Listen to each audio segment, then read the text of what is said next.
मैं मानता हूं, सच बोलिए, पूरी जोर से बोलिए, और कौन नाराज होगा इसकी चिंता मत कीजिए। हमारे जितने आइकॉन थे उनके बारे में जिस तरीके की परिभाषा की गई है उसको सही करना मेरा और आपका काम है। अभी कहा गया, भारत के बारे में बताया गया कि भारत सिर्फ माता है। हम भारत को माता मानते हैं, लेकिन पड़ोसी नहीं मानता। वो अपने मुल्क को माता नहीं कहता। कभी यह पता करने की कोशिश की है कि वो माता क्यों नहीं कहता? हमारी एक ही माता थी, उनकी 13 हैं, किसको माने?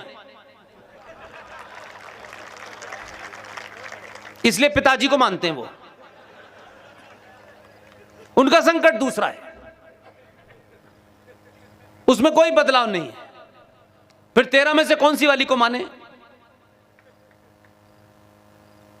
तो पहली वाली को मानेंगे तो तीसरी वाली 7 साल की नाराज हो जाएगी।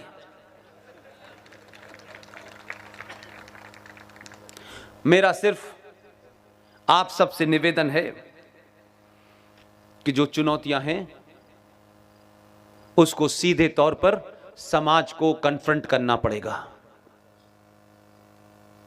कोई एमपी, कोई सरकार, कोई पार्टी कन्फ्रंट नहीं करेगी। हजारों कानून आपने बनवाए इस देश में, क्या कानून से ये देश चल रहा है? अगर कानून से चल रहा होता तो जम्मू कश्मीर में सेना पे जो पत्थर मार रहे थे, जो सेना पे पीछे से गोली चला रहे थे, उनके मानवाधिकार की चिंता सुप्रीम कोर्ट को है। लेकिन दिल्ली से 40 किलोमीटर दूर कोई एक साधु या संत, वो अच्छा था बुरा था इसमें मेरा कोई रुचि नहीं है, उसके आश्रम खाली कराने का आदेश हुआ कि यह आश्रम खाली कराओ। उस आश्रम के अंदर लोगों के हाथ में डंडे तक नहीं थे। लोकतंत्र में पुलिस के सामने उन्होंने रोकने की पुलिस को कोशिश की। न पत्थर थे, न डंडा था, न बंदूक थी। दिल्ली से 40 किलोमीटर दूर एसपी सिटी आदेश देता है शूट साइड का, 35 लोगों को गोली से मार दिया जाता है। सुप्रीम कोर्ट को वहां मानवाधिकार की चिंता नहीं होती। इसलिए कि आप इस देश की व्यवस्था में बैठे हुए गद्दारों को कभी सरेआम शेम नहीं करते। एक कमजोर समाज गिनती में कितनी भी ताकतवर हो, अगर वो डरपोक है, कायर है, लालची है, तो सत्ताएं उसकी आस्थाओं के अंदर किस तरीके से एंटर करती हैं, इसका जीता जागता एक ही उदाहरण है कि शबरीमला, जहां परंपरा हजारों साल के बाद वो बनी, उसके साइंटिफिक कारण थे, लेकिन काले कोट वालों को लगता है कि उन्हें राफेल का भी ज्ञान है, उन्हें महाकाल में पानी कितना चढ़ता है इसका भी ज्ञान है, दही हांडी की लंबाई का भी ज्ञान है, और सबरीमला के अंदर महिलाओं को कब जाना चाहिए, कब नहीं जाना चाहिए, वहां जेंडर जस्टिस होना चाहिए, इसका भी ज्ञान है। क्योंकि आपने अपनी आस्थाओं को सरकारों के और उस सरकार की व्यवस्था चलाने वाले इंस्टीट्यूशन के हाथ में छोड़ दिया है। वो तय करते हैं, इसलिए उनकी जुर्रत है कि हजारों साल पुराने सनातन हिंदू की परिभाषा भी वो तय करते थे। हम चुप रहते हैं, हम एक समाज के रूप में कभी रिएक्शन नहीं देते, अपनी नाराजगी प्रकट नहीं करते। तो जो उनको जेंडर जस्टिस सबरीमला में चाहिए था, वो मस्जिद में क्यों नहीं चाहिए? अगर पूजा का अधिकार महिला को है, जो मैं मानता हूं, उन आस्थाएं जो साइंस पे रखी हुई हैं, उसके कारण हैं। जो लोग सनातन को ये मानते हैं ये कोई ढकोसला है, ये कोई झूठ का पुलिंदा है, तो इस समाज में जो जागरूक लोग हैं, जो संत हैं, महंत हैं, उनको उस साइंस को तर्कों पे बताना चाहिए था जो नहीं बताया। ये मेरा काम नहीं है, इसलिए क्योंकि आप बोलते नहीं हैं और आपको सही बात पता नहीं होती, तो सुप्रीम कोर्ट भी कोई बात तय कर देती है, आप मान लेते हैं। और वो सही मानों में अगर कहीं देखें तो सुप्रीम कोर्ट जब उनके मामलात में बोलती है तब भी वो कहते हैं ये गलत भी है तो हमारा है सुप्रीम कोर्ट की, हम नहीं मानेंगे। तो आप 100 करोड़ होते हैं, रोज कानून ऐसा बनता है जो आपकी आस्थाओं पे चोट करता है, लेकिन आप बोलते नहीं हैं क्योंकि आपने सारा ठेका, कॉन्ट्रैक्ट सरकार को दे दिया है कि सब कुछ वही करेगी, इसलिए आप नहीं बोलते। फिर कानून बनता है तो आप उसके विरोध में कुछ आजकल फेसबुक वगैरह पे लिख देते हैं, लेकिन डिसाइसिव लड़ाई नहीं लड़ते। इसलिए रेलवे के पे अगर आप सफर करते हो, समाज में छोटी छोटी चीजों को ऑब्जर्व करेंगे तो आपको बीमारी का पता चलेगा। पिछले 20 साल से रेलवे के आसपास जो झोपड़पट्टी पड़ती है, जरा उतर के कहीं ट्रेन रुक जाए गलती से तो पूछिएगा कि उसमें कौन रहता है। ये सरकारी जमीनों पे रातों रात पीर फकीर पैदा होते हैं और कब्र भी बन जाती है। ये मस्जिदें सरकारी जमीन पे बन क्यों रही हैं? आप सोचते हैं क्या फर्क पड़ता है, वहां बनाई है? नहीं, लाहौर में भी 1935 में लोग सोचते थे, और कश्मीर के हिंदुओं को भी इस बात की गलतफहमी थी 1990 से पहले, जबकि 6 बार उनका पलायन हो चुका था। वो भी यही मानते थे, नहीं नहीं कश्मीरियत, इंसानियत और जमहूरियत। 19 जनवरी 1990 के बाद कश्मीरी हिंदुओं को पता चला इंसानियत का मतलब क्या होता है। जब तक आप तबाह ना हो जाएं तब तक आप चेतते नहीं हैं। इसलिए अमेरिका जैसा देश, जब हम ये कहते थे पूरी दुनिया में कि आतंकवाद एक समस्या है, इस आतंकवाद के लिए ग्लोबल पॉलिसी बननी चाहिए, तो अमेरिका के लोग मालूम है क्या कहते थे? वहां की सरकारें भारत को समझाती थी, no no no no no no no no no no, it's not a jihad, no no it's not a terrorism, it is a law and order problem. 26/11 में, सॉरी 9/11 में अमेरिका राष्ट्र की शानदार, जो उस राष्ट्र के गौरवशाला को बताती हैं, उस वैभव को बताती हैं, जब उन 2 बिल्डिंगों को उसामा बिन लादेन के सिपाहियों ने नस्ते नाबूद कर दिया तो अमेरिका ने कहा no no it is terrorism, और उन्होंने इलाज ढूंढा, और ऐसा इलाज ढूंढा, न यूएनओ से पूछा, न किसी से सर्टिफिकेट लिया, और 2 मुल्क तबाह कर दिए उन्होंने।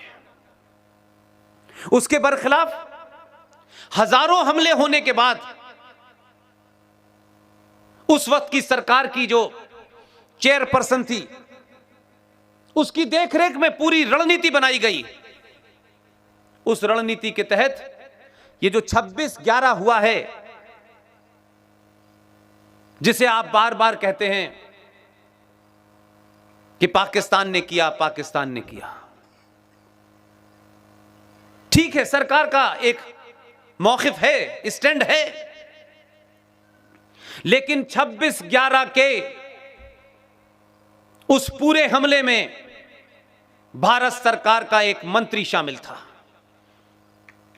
उस मंत्री की देखरेख में सब कुछ हुआ, क्योंकि वो जो महिला थी उसके एजेंडे में हिंदू टेरर की कहानी थी। इसलिए तथ्यों पे बात कीजिए। 26/11 जिस दिन भारत में हुआ है, 24 नवंबर को भारत की तरफ से भारत का जो होम सेक्रेटरी था, उसका एक हाई लेवल डेलीगेशन पाकिस्तान में 24 नवंबर को मौजूद था। होम सेक्रेटरी मधुकर गुप्ता, उनके साथ में जितने भी लोग थे, फर्स्ट सेक्रेटरी, सेकंड सेक्रेटरी, सब पाकिस्तान में थे। 24 नवंबर की घटना है। और एक शख्स जिसका नाम इस किताब में नहीं लिखा हम लोगों ने, इस किताब का नाम है नो द इंटरनेशनल, रॉ के और मिलिट्री इंटेलिजेंस के पुराने ऑफिसर हैं कर्नल RSN सिंह। आप टेलीविजन पे उन्हें देखते होंगे। ये कोई किताब नहीं लिखी उन्होंने, ये आधुनिक भारत के नौजवान बच्चों के लिए, आज की जनरेशन के लिए एक ग्रंथ लिखा है। जितनी घटनाएं पिछले 20 साल में हुई हैं, उसके तार कहां से कहां थे, इसी किताब में लिखा हुआ है कि मधुकर गुप्ता के अंडर में पूरा डेलीगेशन पाकिस्तान गया। उसमें एक भारत की खुफिया एजेंसी का अफसर भी शामिल था। अब मैं फर्क बताना चाहता हूं। पूरा डेलीगेशन इस्लामाबाद में बैठा था 24 तारीख को। उस खुफिया एजेंसी जो भारत की थी, जिसका एक सदस्य उसमें शामिल था, वो एक्सपर्ट था। उसको 24 घंटे में समझ में आ गया कि कुछ गड़बड़ है। उसने यहां भेजा कि मैं आना चाहता हूं, आप नहीं आ सकते। उसने सब कुछ दांव पे लगा दिया और कहा कि मुझे किसी भी कीमत पे वापस जाना है। वो बाघा बॉर्डर से वापस आ गया 25 तारीख को।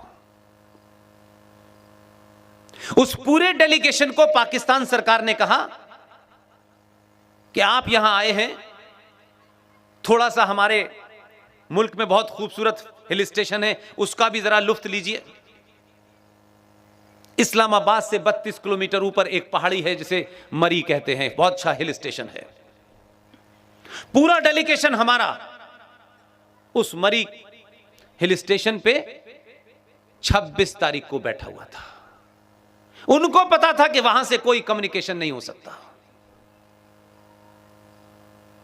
लेकिन दूसरी चीज का प्रत्यक्ष गवाह हूं, वो इसमें शामिल नहीं है।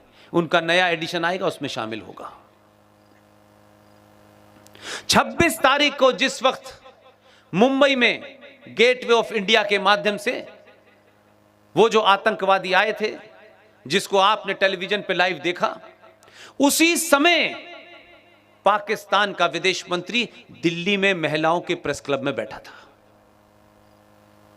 इतना फुल प्रूफ इंतजाम किया था कि किसी को शक न हो। इनका अपना एजेंडा था और इस एजेंडे की मदद के लिए पाकिस्तान ने पूरी मदद की इनकी। कि कसब जब पकड़ा भी गया, पहले तो उम्मीद नहीं थी, पकड़ा गया तो उसके हाथ में कलावा किस लिए बांधा था, किस एजेंडे के तहत कलावा बांधा गया था। वो शख्स जो आया आईबी का, उसको इतना प्रताड़ित किया गया, इतना प्रताड़ित किया गया।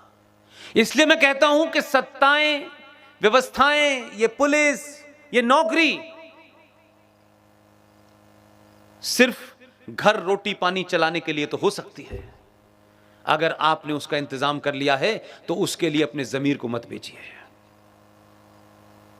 उसने सब कुछ बर्दाश्त किया। वो शख्स जिंदा है, उसका नाम किन्हीं कारणों से हम लोग सार्वजनिक नहीं लेते। उसने सारी बात बता दी, किसका फोन दिल्ली से जा रहा था, क्या इंस्ट्रक्शन थे।